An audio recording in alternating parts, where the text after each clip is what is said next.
Welcome to Local Business Spotlight, everyone. I'm Troy Thompson. Joining me today is Morgan Hill from Hill & Hill Financial, and today we're talking all about your taxes when it comes to 2020. Welcome to the show. So good to see you. Okay, you ready to be put on the spot? Absolutely. Okay, well, the Secure Act passed back in January of 2020. Okay, how does that affect people preparing their taxes for this year? You know, one of the things that I found interesting is a lot of folks didn't even know that it happened. Well, what is that to begin Well, with? the Secure Act stands for setting every community up for retirement enhancement. Right. Well, there are a couple of big things that happen for folks to really be aware of. The first is the changing of the required minimum distribution age. So it used to be when you turned 70 and a half, this magical number from the IRS, you had to begin taking distributions out of your IRAs, your 401ks, those retirement accounts. Right. Well, that's now changed to 72. So one of the things that we talk about with a lot of folks is making sure that if they're in that transition, they don't miss the mark.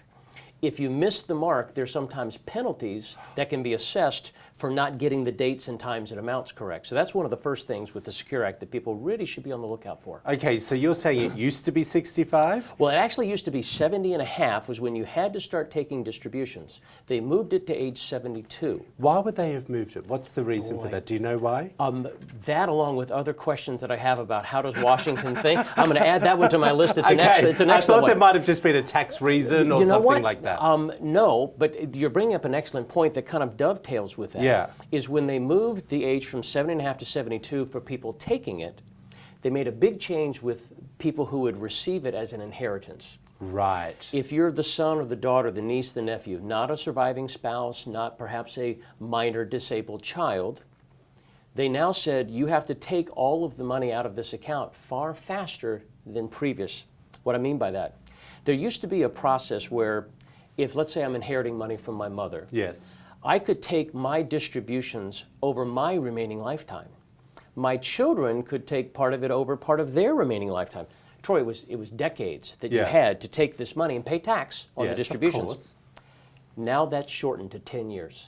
Wow. So the big move, and so one of the things that people want to make note of tax-wise is where are they from this age difference, but also what's the impact to their children.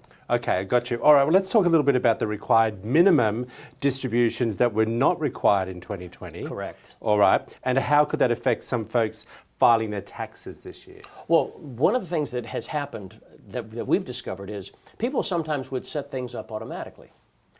And there were times where certain companies said, well, we're not going to have you take your distribution. And then others said, since we didn't hear from you and it was set up automatically, Yes. it just happened, and many times it would be deposited into people's accounts. And I've met more than my share of our clients who go, I don't even remember getting it. Right. So one of the things you want to make sure is that when you're filing your taxes that all of the forms are in and you double check that you actually received it and don't accidentally overlook that 1099 that you might receive. I got you. Well, I'm going to ask you a personal question Sure. since I'm here. Charitable donations that I gave last year. Correct. Any changes? Because I know that changes all the time. Well, no big changes in that would affect us because Yes. we're under the certain ages, but if you're 70 and a half or older, one of the things that got a lot of press with the Secure Act Yeah. is something called a qualified charitable distribution. Now what you can do up to $100,000 a year is you can donate directly from your IRA. Instead of taking that distribution, you can donate directly to the charity of your choice and avoid the income tax due on money you would have received. Okay. But I thought that also happened at any age bracket as well. Actually, no, when it comes to your IRAs, donating directly is called a qualified charitable distribution. It's been around for a while, but it got a lot of press with the Secure Act. And people Yeah. said, I don't necessarily need this money and I'm charitably minded. I want to give it directly to that institution. Mr. Hill, great information. Well, fabulous. Good to I be with you. appreciate Thank you so much. If you want to find out more information, there it all is up on the screen for you. Hill & Hill Financial, they'll take care of all your future plans. Back after this short break.